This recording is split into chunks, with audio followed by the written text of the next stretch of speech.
Mitos atau fakta? Mitos atau fakta? Selamat datang di Mitos atau Fakta. Silakan komen. Halo tuan-tuan.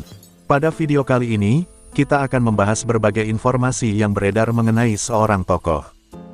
Melalui video mitos atau fakta ini yang referensi utamanya digunakan dalam pembahasan ini berasal dari Wikipedia, sebagai sumber pengetahuan umum yang dapat diakses oleh publik. Adapun tujuan video ini adalah untuk menambah wawasan dan mengajak kita semua agar lebih kritis dalam menerima informasi, khususnya yang berkaitan dengan tokoh-tokoh tertentu. Selamat menonton, semoga bermanfaat. Ibrahim bin Al-Walid ialah khalifah ke-13 Daulah Bani Umayyah yang memiliki pusat pemerintahan di Damaskus. Ia menjadi khalifah menggantikan saudaranya Yazid bin Walid atau Yazid ketiga melalui surat wasiat yang ditulis oleh Khoten. Ia hanya memerintah dalam waktu yang singkat pada tahun 744 Masehi, yaitu hanya selama 70 hari sebelum akhirnya ia bersembunyi dari ketakutan terhadap lawan-lawan politiknya. Ibrahim bin Walid naik tahta ketika kondisi pemerintah Daulah Bani Umayyah sedang tidak stabil. Banyak terjadi perselisihan di antara keluarga Umayyah sendiri. Selain itu, Ibrahim bin Walid tidak sepenuhnya didukung menjadi khalifah dan ditentang oleh beberapa pejabat pada masa itu. Salah satu pejabat yang secara terang-terangan menyatakan ketidaksetujuannya terhadap kenaikan tahta Ibrahim bin Walid menjadi khalifah adalah Marwan bin Muhammad. Marwan bin Muhammad adalah gubernur yang membawai 4 wilayah sekaligus, yaitu Kaukasus, Armenia, Mosul, dan Azerbaijan.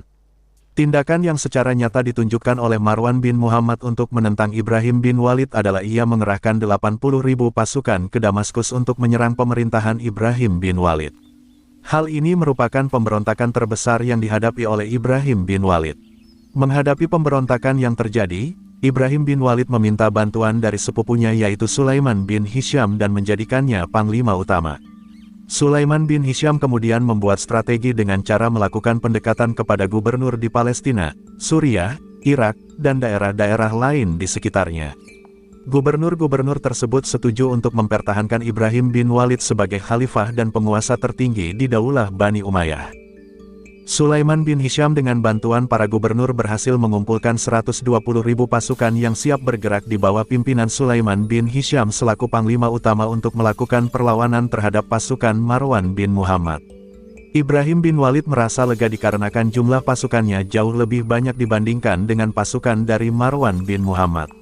Akan tetapi, meskipun kalah jumlah, Marwan bin Muhammad adalah orang yang sangat berpengalaman dalam medan perang dikarenakan selama hidupnya ia selalu terlibat dalam perang-perang besar yang dilakukan oleh Bani Umayyah untuk melawan musuh-musuhnya.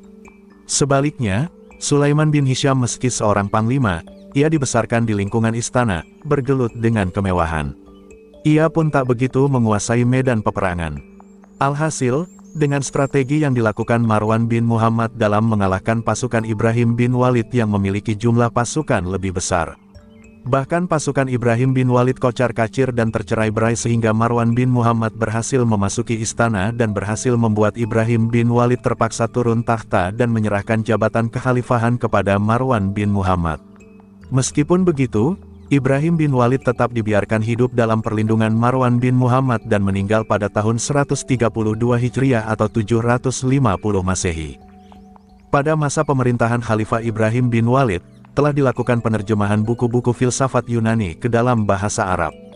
Hal ini mengakibatkan lahirnya golongan mutakalimin seperti Mu'tazilah dan Jabariyah dan Ahlus Sunnah dan sebagainya.